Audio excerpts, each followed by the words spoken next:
Suspense.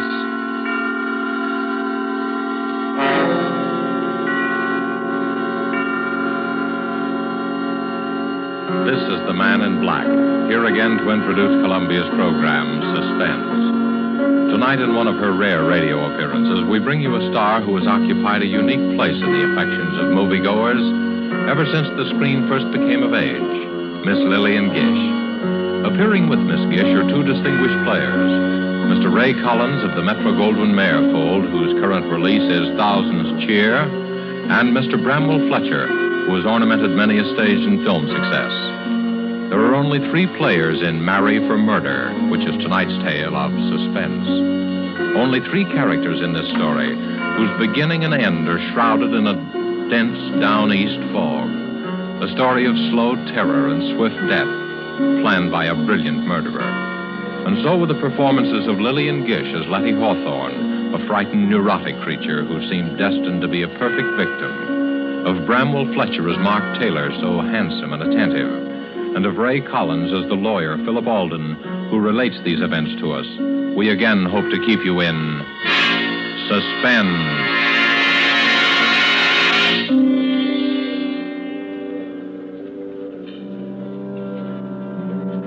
I used to love the sound of foghorns on the bay, especially at night when I sat before the fire.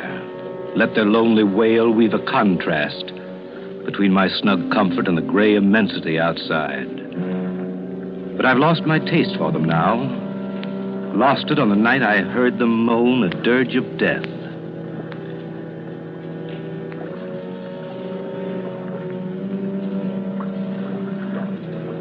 It's hard enough to lose a friend. But to lose one as I lost Letty Hawthorne is the kind of blow you'll never quite forget. I remember the first time I met her.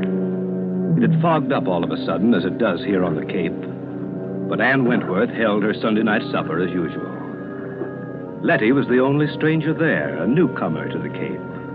I looked at her and thought she'd be an attractive woman if she only didn't flutter so much. She was a trim, pretty woman of about my own age, which is 40.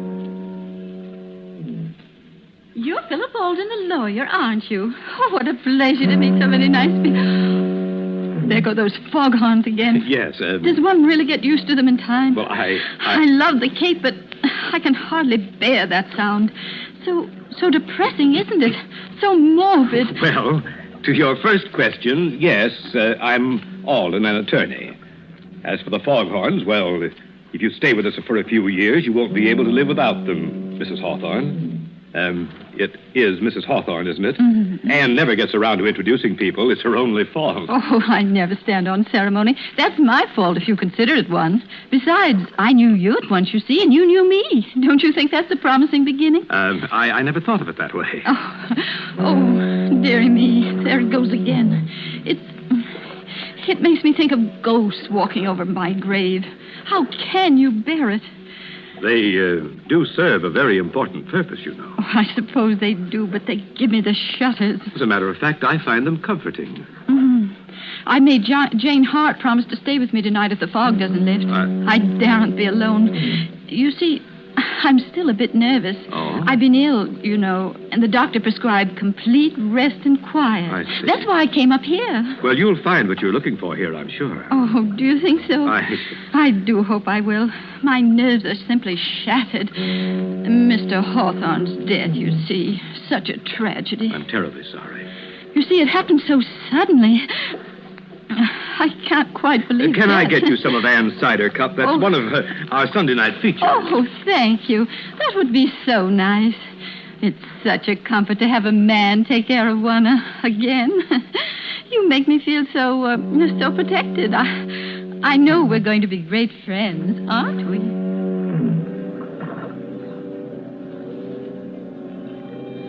I can tell you I worried a bit for a while after that first party. Letty Hawthorne was a charming woman, a bit fluttery, as I said, but still attractive and rather pathetic. I was afraid she was setting her cap for me. You see, I'm a crusty old bachelor, but even my friends were beginning to wonder. So it was with mingled relief and regret that I learned one day that Letty Hawthorne had transferred her attentions to another newcomer to the Cape, Mark Taylor. He was 8 or 10 years younger than she, a handsome fellow, but somewhat dissolute looking. I didn't like him. I may as well admit that from the start. But short of marrying her myself, there wasn't much I could do. Anyway, they seemed happy enough, at first. One day after the wedding, Letty called me on a matter of business. I went down there after sundown. The three of us sat out on the beach in front of her cottage. I'm so glad you were able to come, Philip. You see, Mark and I were counting on you. Always glad to oblige you, Letty. As a matter of fact, Alden, we want you to attend to a legal matter for us. Yes? Yes, Philip. Mark wants to make a will. I told him I don't like wills. There's something so unhealthy about them. But Mark simply insists upon it. Very sensible, I'm sure. Oh, you men.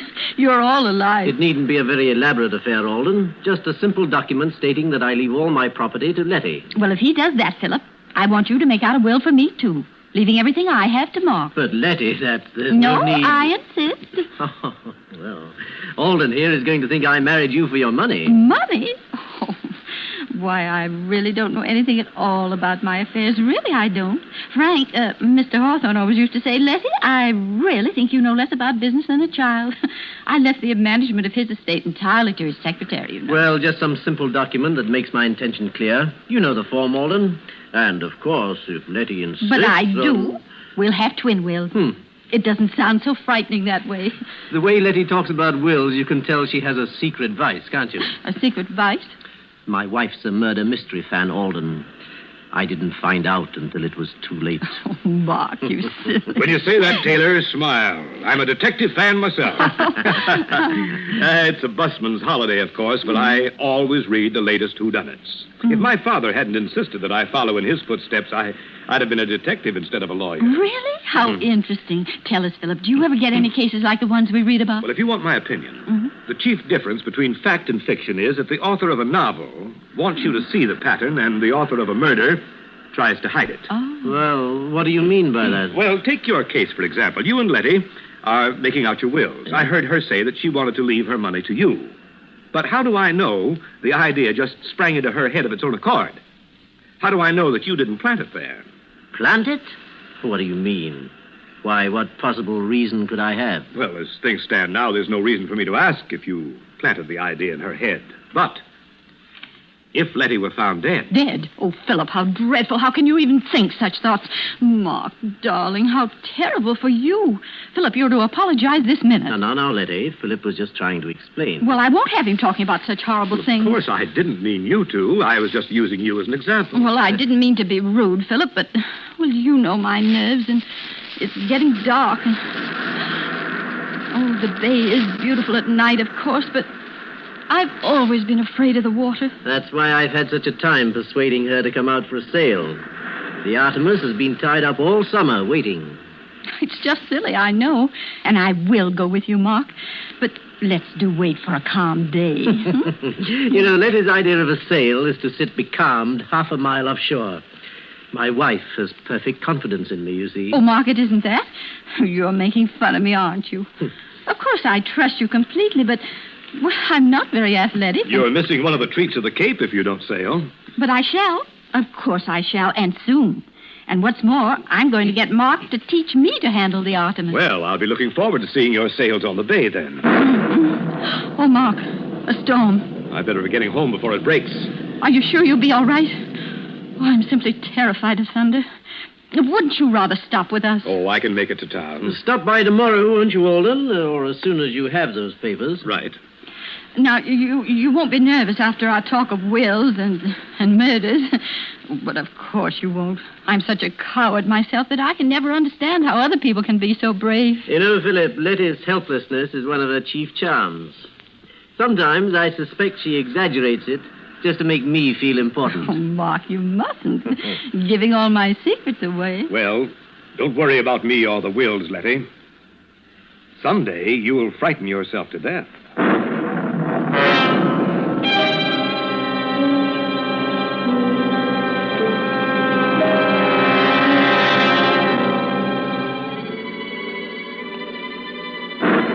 There was little enough for me to go by. But gradually I found myself worrying about Letty and Mark. They didn't seem to be hitting it off. Oh, on the surface, everything was smooth. But I was haunted by a premonition of what I didn't know. It was only a nameless dread of something, some undercurrent of feeling. Letty's nerves were getting no better.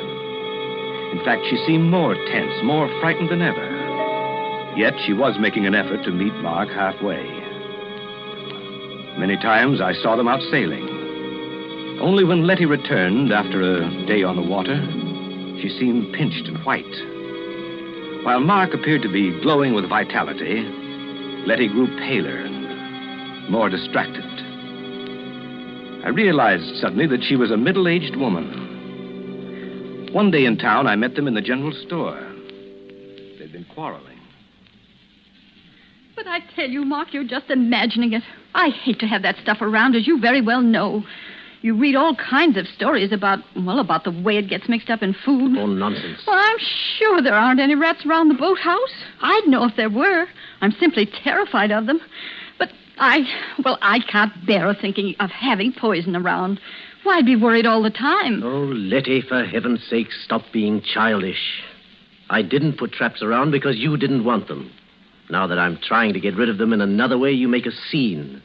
I don't see why we have to go into a 3-act tragedy just because I want to buy some rat poison. Hello, you two. Oh, hello, Alden. Why, Philip, how nice to see you. Mark and I were just doing a little shopping. Philip, will you do me a favor? Hmm? Will you please reason with Letty and try to get some sense into her head? Say, wait a minute. This sounds serious. Well, it isn't really. But, Philip, you know my nerves and the way things upset me, and Mark just doesn't understand. Oh, I know I'm just a silly woman, but the doctor says I have to be humored. And now Mark is so unreasonable, and it's such a little thing. Of course it's a little thing, and that's why I can't understand your attitude. Now, look here, Philip. The boathouse is infested with rats. Wouldn't you say the obvious course of action would be to get rid of them? Why, of course. But poison, rat poison. Oh, Philip, don't you see how horrible it is? I mean, accidents do happen. I've always hated to have anything like that around just in case. I've heard of children eating this stuff by accident. But you two people can take care of yourselves. Frankly, Letty, I think you're making a fuss over nothing. Yes, that's right, Philip. That's just what I told her. Well, very well then. But if I'm found dead, I hope you realize you'll both be under suspicion.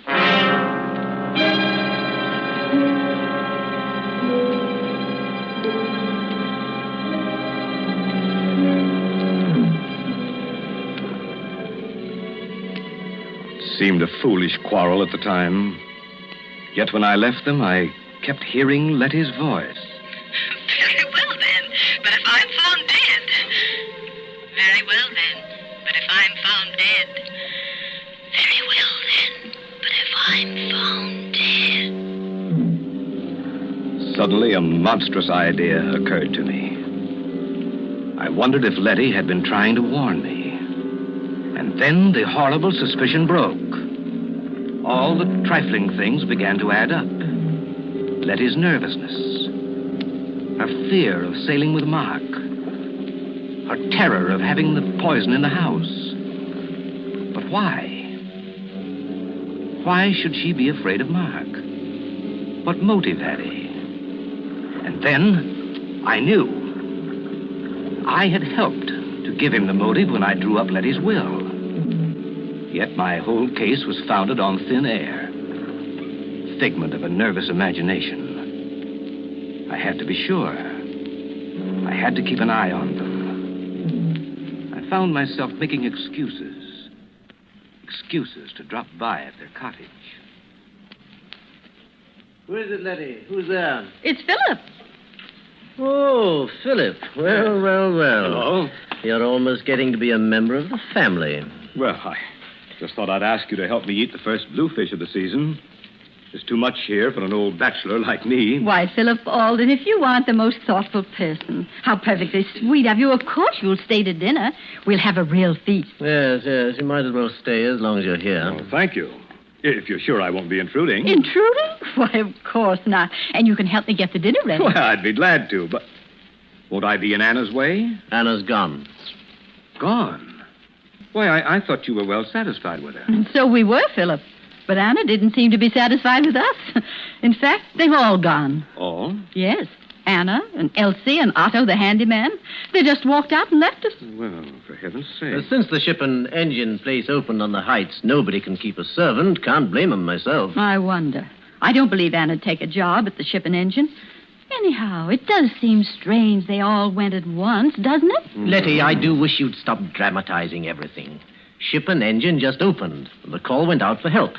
I don't see any mystery in the servants answering. In fact, it's their patriotic duty. And it's our patriotic duty to get along without them. But it's so lonely here, especially at night. Now, Letty, you're not living here by yourself, you know. No, of course not. But all the same, we are isolated. Just the two of us. And you know how tricky my nerves are. I always feel so much better if the servants are around. After all, if anything were to happen, and anything might happen... Letty, this isn't getting us any closer to our dinner. Oh, of course. Now, you boys wear these aprons. Oh. Philip, since it's your fish, you may have the honor of cooking it. All right, you asked for it. It'll be your funeral. Now, Philip, Mark, you hold the berries for the dessert. I'll do the vegetables and set the table.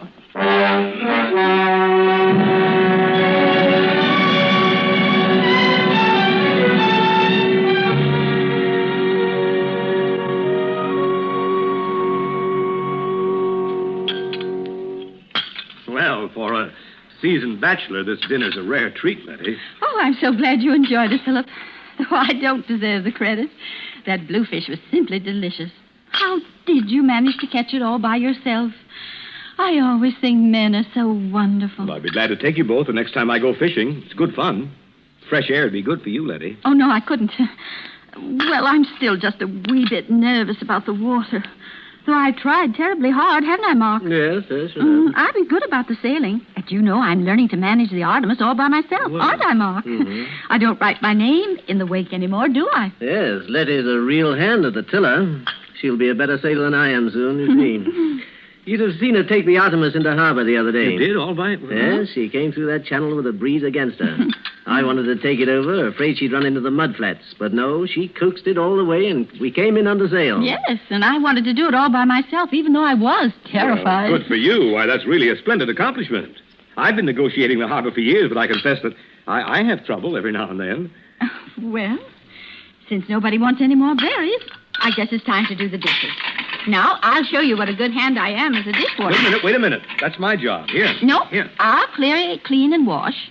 You two can dry, and you can dry.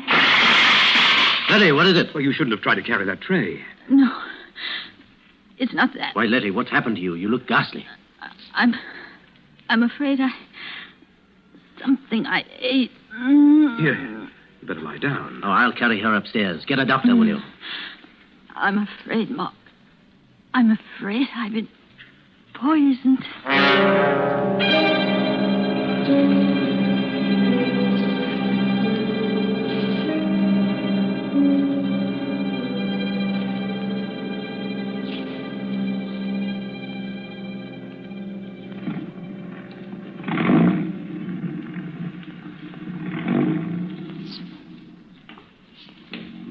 But great heavens, Philip, I just can't believe it.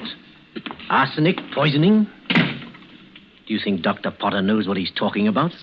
I'm sure he does. Of course, we can't be sure till the tests are made, but I don't see. I don't understand. It's not very hard to understand. Letty ate arsenic. How or where she got it, we don't know, but it's not difficult to guess. But we all ate the same meal, you and I and she. Why, good Lord, Philip. Do you think we're poisoned, too? I feel perfectly all right. You appear to be comfortable. I think we'd feel it by now. But then how on earth... Let's be perfectly logical about it. We all ate the bluefish. Yes. I prepared it. We all had potatoes and string beans. Letty cooked those. Yes. Then we all ate strawberries. You prepared them. Why... Now, the fish and the vegetables were all served in large platters, and each one of us helped ourselves. Therefore, if any poison were in the food, we'd all be sick. But the strawberries, Mark... See here, Alden, are you suggesting... Wait a minute. We're just following this through logically. The strawberries were put on the table in separate dishes. The poison could have been slipped into Letty's plate. in the kitchen. Alden, you have no right to accuse me of this. Why, you're fixing up a case against me. I'm doing nothing of the sort.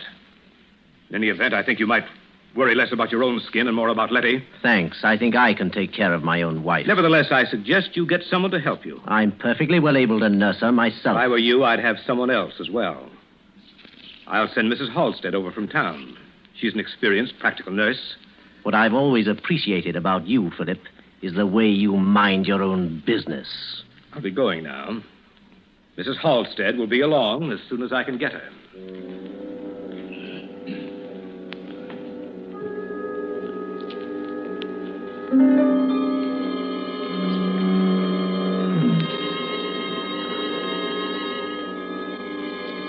When the doctor's analysis came, it was arsenic poisoning, all right.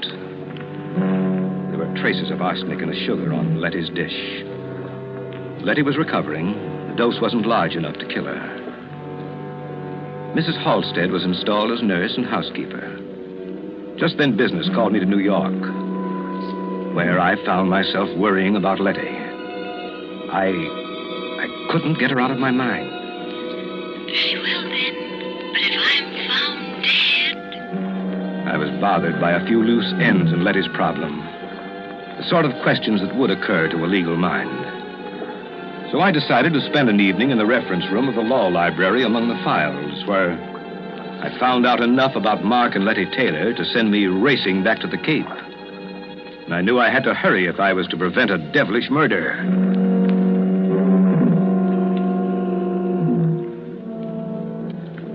It was one of those dull gray afternoons when I arrived at the station. Fog was so thick over the bay that it seemed to cloud the whole town. Cold fear gripped me. Letty and Mark, I learned, had left at dawn for a weekend sail. I could picture them. Murderer and victim. Shrouded in the gray veils of the fog. Drifting. Waiting. While the foghorns cawed a hoarse warning of murder. So, I was too late. The trap was sprung. With my newly gained insight into the affairs of Letty and Mark, I could have averted the tragedy, but I was too late. Or was I? If only they hadn't really left for that sail. I took the chance. Feeling my way along the Cape Road, I reached the Taylor cottage. Nobody was there. Then I heard noises in the boathouse. I crept down the slope and listened.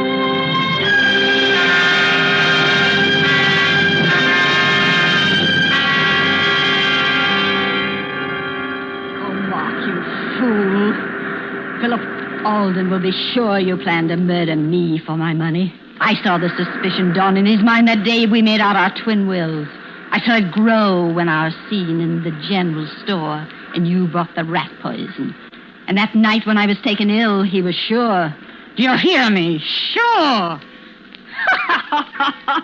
You wanted to teach me to sail the Artemis. Thought I was afraid of the water. Well, Mark Taylor, when your body drifts to shore, Philip Alden will swear that only an accident prevented you from murdering me. What fools you men are. Aren't you? Aren't you? Why wouldn't you like to answer me, Mark? Don't you wish you could talk to me again? To your helpless little Letty. But you can't, can you? Dead men can't talk, can they? But they say that in the instant of dying, a man can understand many things. Did you understand, Mark? But how could you? You are really a stupid man, Mark.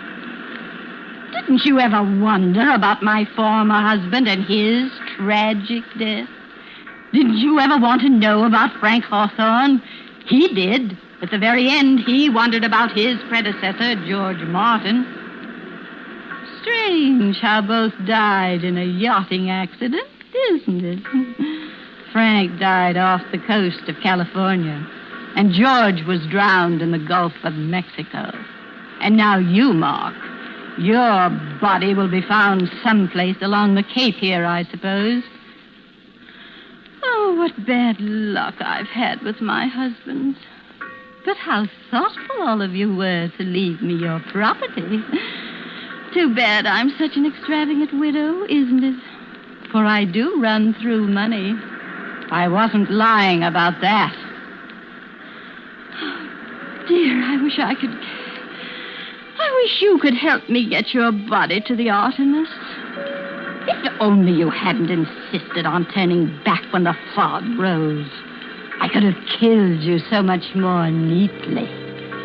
A sudden gust of wind while I was at the wheel, and the Artemis jibes, and the boom catches you, and off you go to the bottom of the sea. But now, I've got to lug you back on board and pitch you overboard somewhere. It was really inconsiderate, Mark, to make me kill you in the boathouse here. You will have to drag the body aboard, Letty. Oh, Philip, I'm so glad you've come. Are you, Letty? Something dreadful's happened to Mark. I'm so upset I hardly know how to tell you. Oh, Philip, I think I've... You needn't pull a phony feint this time, Letty. I fell for it before when you made me think that Mark had poisoned you. That is, almost. What do you mean, Philip? That was a little too smart, Letty, that poison scene. Because when I left you, I wondered about two things. Why anyone should be foolish enough to attempt that type of murder before an audience, and why, having attempted it, he should fail to make the dose large enough. I don't know what you're talking about. I think you do. You see, while I was in New York, I took the trouble to look up a few matters that were bothering me. And I found the newspaper clippings of your two previous, shall we say, accidents. Oh, Philip, isn't it dreadful? Still pretending. You're a clever woman, Letty, but I overheard you just now. You'll never prove anything. I think I will. You see, I found the motive, too. It was marry for money, marry for murder, wasn't it? I wouldn't try to run away, Letty. I brought a gun. You're coming with me to the police station. Don't wonder that you hate the sound of foghorns, Letty Taylor. You've spoiled them for me, too.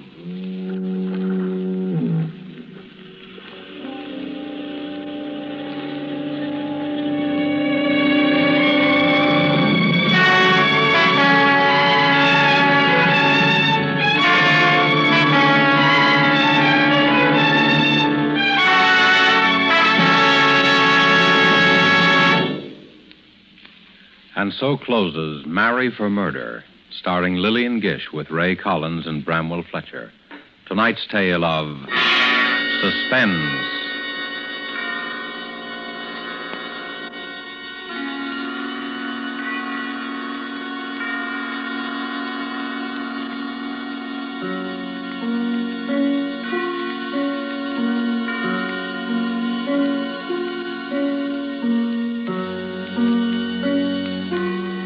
This is your narrator, the man in black, who conveys to you Columbia's invitation to spend this half hour in suspense with us again next week, same time, when Virginia Bruce and John Loder will star in the Dorothy B. Hughes suspense thriller, The Cross-Eyed Bear. The producer of these broadcasts is William Spear, who, with Ted Bliss, the director, Bernard Herrmann and Lucien Marowik, conductor and composer, and Walker T. Field, the author, collaborated on tonight's Suspense.